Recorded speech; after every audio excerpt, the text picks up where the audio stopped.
Hi everyone, welcome to this episode of the Personal Finance Playbook. I'm your host, Jack Wang. With me today are two very special guests who will discuss one of the largest financial decisions we'll ever make. Making this decision can be exciting or stressful, and we literally have to live with that decision each day. What am I talking about? Of course, I'm talking about buying or selling a home. So with me today are two guests. First is Elizabeth Boudreau. She's a former selling agent, but now a business development consultant at Lamacchia Realty, which entails interviewing, hiring, and retaining agents and supporting agents throughout southern New Hampshire and eastern Massachusetts. One thing I can definitely say about Elizabeth is that she truly has a passion for real estate and helping others. My other guest is someone who I feel like I've known for years, but I've only met her recently because I've seen her name around Westford and the surrounding area. Angela Harkins entered real estate profession in 2001 after a highly successful career in the high-tech industry. She joined Lamacchia Realty in 2015 after many years of being independent. Elizabeth and Angela, welcome to the show. Thanks. Thank you so much. We're excited to be here. Yeah, so let's get right into it. So, one thing that people see on the news, right, with inflation and the economy and the pandemic, but what's your opinion, Elizabeth, about the outlook for the real estate market? And of course, the question that everybody wants to know is, will there be a real estate market crash or a correction or something like that? Yeah, that's a good question. Everyone is asking, is this 2008? And actually, we were talking about that, so I'll let Angela take this one. Right, we get that question all the time from buyers and sellers. Is it going to crash? Or they'll say to us, well, we want to get the house on the market before it crashes. The market is not going to crash like it did in 2008. It's a completely different set of circumstances. Back then, there was predatory lending. There were buyers that really shouldn't be buying. These days, with the market the way it's been, we're seeing a lot of cash offers. We're seeing a lot of high equity. People are not even caring about the appraisers, or the appraisals, sorry. So it's a completely different market. Now it's more about normalizing the market. We've been in this high frenetic seller's market for 3, maybe 3.5, maybe 4 years, and we can't sustain that growth. You can't put a house on the market, sell it for $100,000 over asking, and then the next house that goes on the market in that neighborhood on for $50,000 more than that. You can't sustain that. So we are starting to normalize. Interest rates have gone up, and every time the interest rates go up, buyers have less buying power. So people now, since they've gone up quite a few times, the interest rates, people that were looking in the $800,000 to $900,000 price range are now looking in the $700,000 to $800,000. Those people are looking in the $5,000 to $6,000. So all the way down, it trickles down. And we also had a lot of first-time home buyers that had to bow out of the market because their ratios were so tight. They were pre-approved, and we were trying to find them an entry-level home, which was very difficult to do. But then when the interest rates went out, we lost that bottom. We lost those buyers. So we're hoping now, with the market normalizing and prices stabilizing, that some of those buyers can come back up into the market. Mm-hmm. And they always say, you marry the house, not the rate. Right. So, yeah. Right, exactly, right? There's low inventory right now. So, right, yeah. very low. Right, exactly. I forgot about that saying, because you're right, you can always refinance later or what have you, but you can't just, you probably can't just change houses on a whim, right? You literally have to live with that decision. And to put it in perspective, when I bought my first house, which was, I'll really be dating myself, it was a very long time ago, but when I bought my first house, my interest rate was 16%. So I feel like my whole life I've been refinancing down, because up until a few years ago, we didn't hit the rock bottom of interest rates, right? Now I'm at an interest rate that's so low, like 2.75. I feel like I don't know if I want to sell that house and buy something else, because then the interest rate will go up. But then again, prices will levelize. If prices come down, then it's okay if the interest rate goes up. But that'll happen again. When we start seeing the 6 interest rates, people will then refinance if they go back down. So it's cyclical. Yeah, there's like a 10-year, plus or minus a little bit cyclical housing market. Right. Angela, so you know, and I totally understand it's not 2008, but there are differences in home styles, trends, features that people look for. So what are you seeing in the market today that are the popular features or trends? Okay, so, and it kind of depends on the price point. It depends on age. Like people going into an over 55, or even if they're not going into an over 55 community, they weren't first floor master bedroom. But if you have children, that's not something you want. You want to be on the same floor with your children. But overall, what we're seeing is people like clean lines. They like less mess, less fuss. They like a lot of storage. So for like new construction, you're seeing a lot more pantries, walk-in closets, butler's pantries, mud rooms. People want all of the mess to be away. So when you're selling your home, the best thing you can do is edit everything out that you possibly can. The less furniture that's in the room, the bigger it looks. So I would say trends is neutral colors, obviously some kind of a hard surface for your vanities in your kitchen, whether it's granite or soapstone or quartz, whatever it is, but we're not seeing Formica anymore. You know, it seems like every even low-level condo has granite in it. So it's almost like that's the standard. But really clean lines, neutral.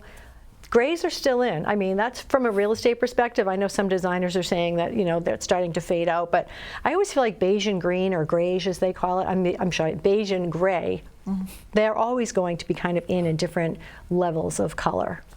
Right, right. You know, it's interesting you mentioned those things. I would not have thought about those things. What I was expecting you to say, quite frankly, was that coming out of the pandemic, everybody wants an extra bedroom to make the home office. Right, which I'm sure, you know, which I've seen, everybody's seen in the news. But what you talk about is really makes sense, because we've had to learn to spend more time at home. Right. So you do want more storage and all this stuff we accumulate. Right. Now you mentioned a couple of things here, but what are some tips to help sellers get more offers? Right. Because now during the real hectic times, you know, people would hear about, you know, you do an open house and then, you know, immediately there'd be this flood of offers. But it is cyclical. So we've seen a little bit of a pullback on that. So what are some tips to sort of get those a lot and many great offers as a seller? And going back to your last question for a second, you're absolutely right. People are definitely looking for home office. We don't know if there's going to be another pandemic. Hopefully not. Let's hope not. But yeah, exactly. But you know, having space for children to have at-home schooling and things like that, you're absolutely point on there. And then as far as the other comment that you made, the next question was, remind me. Just about tips and trying to get more offers. Okay, so yeah, you made a good point about open houses and then getting offers at the open house or multiple offers. And that's true, but even in that case, you still want the house to be presentable. Because the more presentable your house is, and the more space that buyers perceive, and the more they feel like, remember, buying a house is very emotional. So the more the buyers feel like they're going to be able to live in the house the way that you're presenting it, the more money you're going to make. So even if you're getting 20 offers over asking because you just threw your house on the market, if you threw it on in good condition, or even in great condition, you'll get even more. The name of the game is multiple offers. As many eyeballs on your property as possible. And there's so many things that play into that. There's pricing strategy.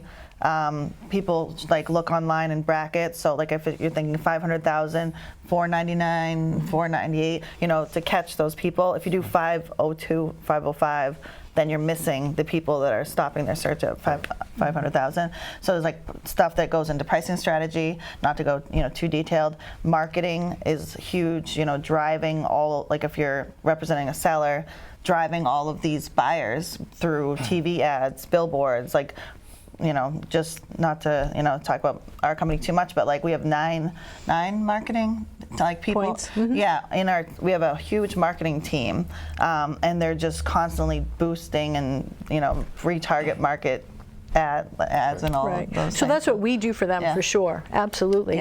And what they can do for themselves is, again, just try to listen to their agent and prepare the property as well as they can and price it, as you know, as Elizabeth said, price it properly. Because even in those hectic markets, there was still some overpricing going on, and now even more so, now that we're getting more back into a normal market. Right, so let me ask you a follow-up about pricing a little bit. You know, I remember, probably like the two of you, that there was a time when a seller would list their house for a price and offers would come in below that, right? And you might negotiate and find something in the middle. I remember that. Yeah. And then more recently, it's you set a price, everybody's above, right? Well, I say everybody, but that's the perception, Majority. right? So where the market's starting to normalize, what are you seeing today? Right. So yeah, what we were saying in the past couple of years is this is the starting asking price, right? Knowing it was going to go up. But now we're seeing, as far as, we haven't seen price changes in 3 years. Well, now we are. I actually looked this morning in Westford. I looked over the past 3 months, and there were 58 price changes. And that may not seem like a lot, but it is, right? But it may not seem like a lot, but when you think of the inventory, there's only 24 houses on the market in Westford today. So if you think of over the past 3 months, 58 price changes, that's a lot. And Westford is a hot market. There are other towns that have had way more price changes.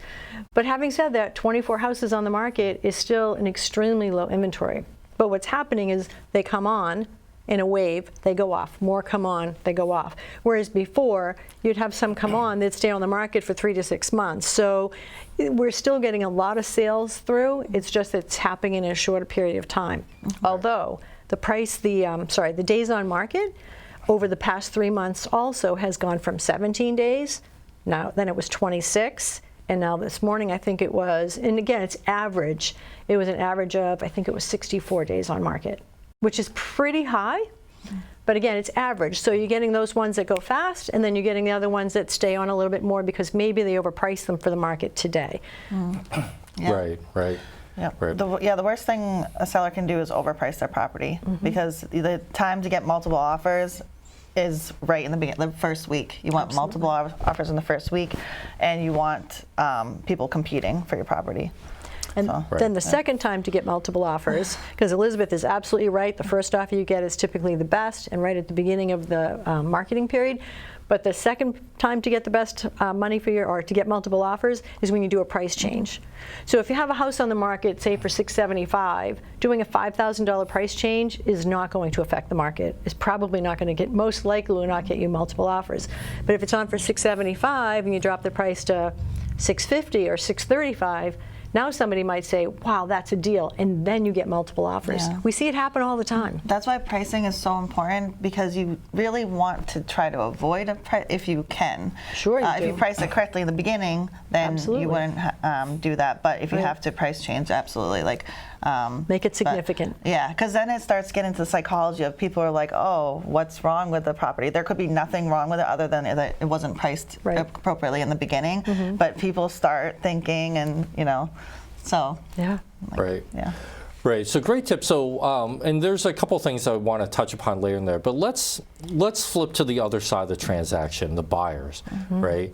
And so again, people have heard crazy stories about trying to stand out where all these offers come rolling in that have been above that asking price, and now a little bit different based on what you just said. But what are some tips that buyers can use to stand out among those multiple offer situations? Yeah, and that's a really good question. And I know that it was a little bit different at the beginning of the tough market than it is now. But you had asked me earlier about buyer letters, and that is something that a lot of people were doing early on, and then quickly we all realized that's probably not the best thing to do because of fair housing laws. You don't want to be presenting 7 or 8 or 20 offers to your seller and showing pictures and families and lifestyles, and it's just that's against every fair housing law that we have in real estate. So we've stopped that.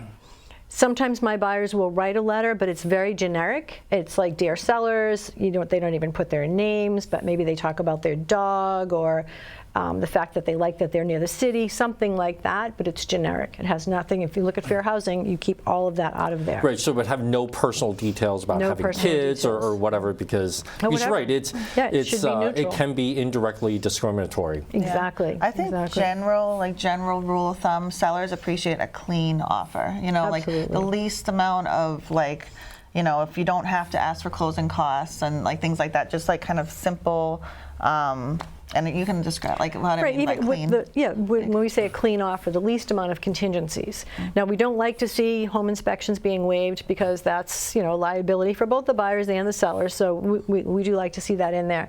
But, and then there's usually a mortgage contingency, although if there's cash, that's going to go to the top of the list. But it also depends who the lender is. That we like to see recognizable lenders because then we know we've worked with them before. Yep. And have the lender call. And have the lender call. And vouch and just kind of say, hey, this is a great buyer, very qualified, very motivated. So have the lender call the listing agent. Okay, so that's actually a great strategy, right? Okay, Because I feel like sometimes people still have that perception, like of writing letters and sending in photos and stuff, because people don't necessarily think of it in a negative context, right? They're not trying to violate any fair housing laws because you're trying to show them.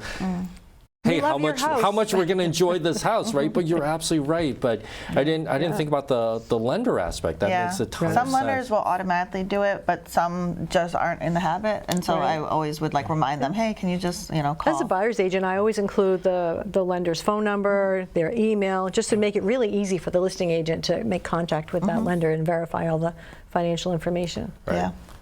So now, so as a buyer, prospective buyer, you obviously want to make a really good offer, a clean offer, like you say. You want to be well qualified, but I know sometimes listing agents can be very creative in terms of how they market a property. They can be very creative in how they describe a property. What are some red flags or things that buyers should look out for when viewing a potential property that they might say, this might not be a good idea? Right. Well, I think it's really important for a buyer to work with a qualified agent because, agents have been through this process many, many, many, many times. So when you're walking through a property, I'm not a home inspector, but if something's obvious, I tell the buyers, especially my first-time home buyers, I say, all right, we're walking through this property for the first time. This is our first property we're seeing. When you're walking through properties, look at the roof. What condition does it look like it's in? Look at the siding. Look for rot. Look for water penetration in the basement. Look for mold. Look for how cared for the house is. Now, it doesn't mean the house is not going to sell if any of these things present themselves. It just means buyer beware. Now you look at it and you calculate what is going to cost you to fix these things later on. It might not be imminent where you have to do it this year. It might be 5 years down the road. But I want them to think about their long-term financial wealth and health, and don't get into something that they can't afford where they're going to have to make these repairs. Somebody that has some extra cash, they may think, this is great, I can build some equity and I'm going to buy this, but I would have them be looking for obvious things and reading the property disclosure if one's available and talking to their agent about how does this compare with another house. Those are really all the red flags that we look for going through. Okay, Pretty much anything can be almost anything can be fixed, but there's a price tag along with it. So you want to know what you're getting yourself into. Right. Makes sense. So let's kind of take a step back about specific property type of details, and let's just talk about the overall market again. One of the biggest questions I know that people will have is the rent versus buy decision, right? And certainly there can be a financial calculation. I've seen those. But in your opinion, for both of you, when does it make sense to buy? But then also, when are times when it might make sense to rent? And how would people figure that out, right? How would you advise people to figure that out? Yeah, definitely. No, that's a great question. And I think people are always thinking, that exact question. I was a finance major, so I like building equity in something. To me, it's like a purchase, but it's also on one hand type of an investment. So I like the security of building equity, having something that I know I can, get value, whether I'm selling it in the future or I'm getting a home equity line and then using that money for something else. You can leverage, that investment. And I just like the security of, not when you're renting, you're at the mercy of the landlord. Basically, you're paying their mortgage, and they can tell you if you have to move or not move and things like that. And I don't like that feeling. And I think now too, most of the time when I've done calculations for people that are renting and they say, should I buy? It's actually cheaper for them to buy. because the rents are so high. And then also the stability. They never know when they're going to have to move. But also look at, when am I going to be moving? Do I want to buy something if I'm going to be moving in 2 years? So if you know you could get relocated, maybe that's a time to rent. So there's a lot of aspects that go into that, and you really have to have that conversation with the person to figure out for them what is the best move, renting or buying. Yeah. Right. And so let's follow up on that a little bit. I think the timing makes sense. But are you seeing a lot of people who are former renters trying to buy, or are you seeing more activity today where it's people who have existing homes and selling because they're locating or they're moving into an over 55? Where's the activity in the market that you're seeing predominantly? I would say that a lot of people over the past 3 or 4 years, especially the over 55 groups where all of their children are grown, they're empty nesters, they were selling to try to cash in. They wanted to cash in on their equity when the market was at an all-time high. And then those people bought the over 55s, or a lot of my clients relocated down south. This was their chance to go down and buy something less expensive so they could, capitalize on that equity that they did purchase. I also have seen a lot of people that were renters, and when that interest rate came way down, they thought, this is the time I need to get into this market. And a lot of landlords were selling their properties because they were also wanting to cash in. So there were fewer rental properties available. And as Elizabeth said, people were feeling insecure, the renters, because they didn't know, when is my landlord going to sell, and then where am I going to go? So they have to start thinking about that up front. So there was a lot of those things going on at the same time, which contributed to the overall market. Yeah, I think most people that I talk with, they are renting in their plan on buying, unless they're still deciding on what area they want to be in. I've done that in the past, where I rented in Florida. I was like, do I want to live down here, or so when I was moving around and trying to figure out where I wanted to plant roots.